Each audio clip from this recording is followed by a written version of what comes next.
Pelayan itu terbangun dengan pakaiannya yang berantakan. Dia dianiaya oleh pemiliknya, namun sang nyonya besar menegurnya atas apa yang pantas diterimanya.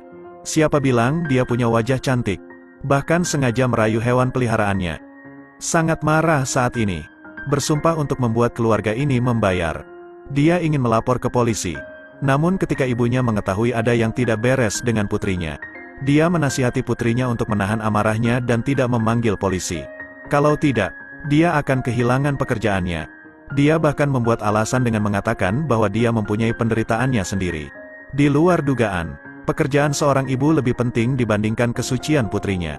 Namun pada akhirnya ia sepakat dengan neneknya bahwa masalah ini ada di tangannya yang merupakan seorang perawat di sebuah panti jompo.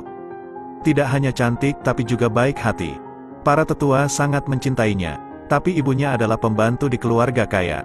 Tiba-tiba tangannya terluka dan membuatnya tidak nyaman untuk bekerja. Karena ibu saya meminta, saya harus pergi ke daerah kaya untuk membantu ibuku dengan beberapa tugas. Tanpa diduga, dia menarik perhatianku.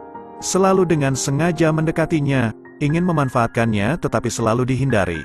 Tak disangka, Tommy malah semakin bersosialisasi. Sambil makan, dia berani mengangkat roknya. Nyonya rumah tidak menghentikan anaknya, membuat Tommy semakin terang-terangan. Sore itu waktunya istirahat, letakkan dia di tempat tidur. Bawa dia untuk pertama kalinya. Kemudian adegan pembuka terjadi. Namun pertemuan ini juga mengubah hidupnya dan dia kembali ke panti jompo untuk bekerja sebagai perawat. Tapi dia tidak lagi tersenyum seperti sebelumnya. Tak lama kemudian, karena sering merasa mual, tiba-tiba ia mendapat firasat buruk. Lihat tes kehamilan dengan 2 garis. Dia benar-benar panik. Tak disangka, belum lama ini, ia dianiaya oleh seorang pemuda. Membuatku hamil lagi? Sekarang Anda tidak tahu harus berbuat apa. Dia menceritakan kisah pertemuannya kepada instruktur dan menangis. Berpegangan tangan untuk kenyamanan. Sarankan dia untuk melahirkan bayinya. Bagaimanapun, bayinya tidak bersalah. Yang tidak terduga adalah dia menyatakan cintanya padanya. Nanti kita bisa membesarkan bayinya bersama. Ini sangat menyentuh. Dengan bantuan keputusan untuk memiliki anak, dia kembali ke daerah kaya untuk mencari ibunya. Tadinya aku akan memberitahu ibuku tentang kehamilanku. Tak disangka, saat kedua orang itu berbincang, sang pemilik mendengar semuanya. Dia bertekad untuk tidak membiarkan orang rendahan seperti itu membawa darah bangsawan keluarganya. Dia juga memarahi ibu saya, menyuruhnya pergi setelah membuat perjanjian.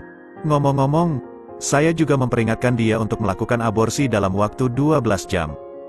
Jika tidak, jangan salahkan dia karena tidak sopan. Dia tidak ragu untuk menjawab. Mereka berdua bertengkar keras di aula. Anak di kamar saya rahim itu miliknya, kenapa memberiku perintah? Jalang, kalian berdua menjadi semakin ribut. Cepat menarik perhatian orang lain. Bahkan bos yang sedang istirahat makan siang pun terbangun. Mendengar putranya menganiaya pelayan, melakukan seseorang hamil. Bos sangat marah hingga dia terkena serangan jantung. Dan bahkan sebelum dia meninggalkan pintu, dia pingsan. Dan ibu saya juga menderita karena kejadian ini. Dia segera membungkuk untuk memanggil bosnya. Tapi dia tidak bereaksi sama sekali.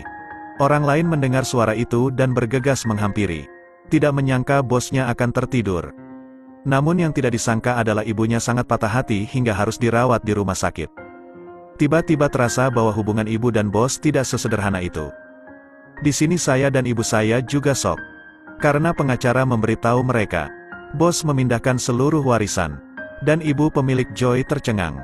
Status apa yang dimiliki pelayan sialan itu? Ambil semua asetnya. Tiba-tiba dia memiliki pemikiran yang berani.